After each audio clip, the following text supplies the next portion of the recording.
L'AIPAC, donc American Israeli Policy Action Committee, qui est le grand lobby de l'extrême droite sioniste à Washington, a en effet une influence réelle dans la mesure où il rassemble des fonds qui permettent aux représentants et aux sénateurs de financer leur campagne.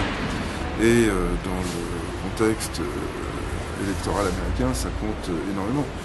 L'AIPAC est un lobby belliciste, indiscutablement. Il déploie toute son énergie et ses ressources aujourd'hui à justifier une attaque contre l'Iran. J'espère que l'administration Obama saura y résister. Je l'espère avec d'ailleurs quelques raisons de penser que cet espoir est fondé, car il semble clair que l'option stratégique d'Obama n'est pas celle-là. L'AIPAC et Obama divorcent en ce moment, même si il y a des relations troubles et complexes.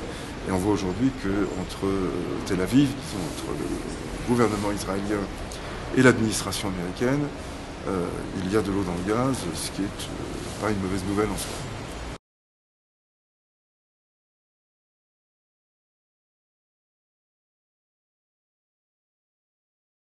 Téléguidé, non. Influencé, oui, certainement.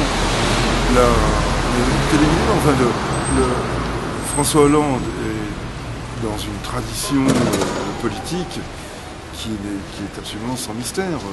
La SFIO, le Parti Socialiste ont toujours été atlantistes, ils ont été colonialistes.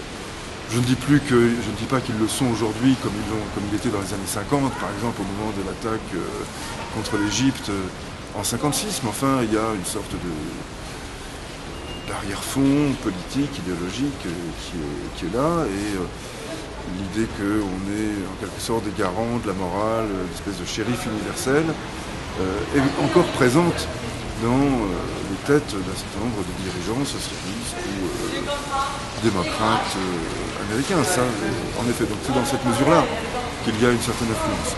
Téléguidage, non, je ne crois pas qu'il y ait une sorte d'entité cachée qui tire des fils ici ou là.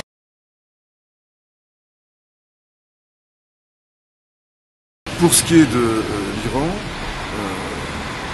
il me semble qu'aujourd'hui, Netanyahou, dans sa campagne de mobilisation pour l'attaque de l'Iran, est beaucoup plus isolé qu'il ne l'était, disons, il y a de cela encore quelques mois.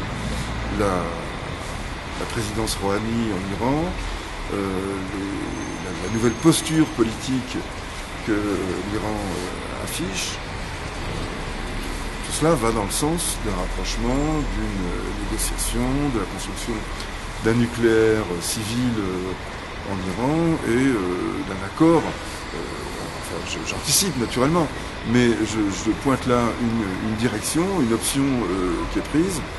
Il me semble que c'est la bonne. Ça ne fait pas du tout l'affaire de Netanyahou, qui entend faire de l'Iran le monstre, le démon sur lequel tout le monde doit se mobiliser pour évidemment rejeter la question palestinienne dans les limbes.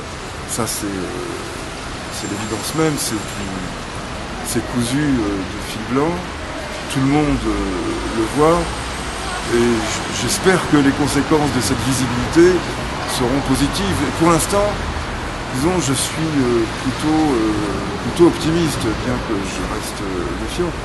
Je me dis que les conditions politiques pour Netanyahou, pour une attaque de l'Iran, sont quand même très difficiles à rassembler, beaucoup plus qu'elles ne l'étaient. Mais il est vrai que militairement, il semble qu'il en ait la capacité maintenant grâce aux États-Unis. Donc ça, c'est la partie mauvaise nouvelle.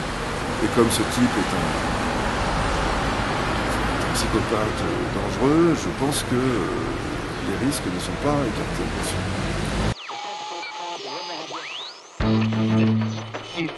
sûr.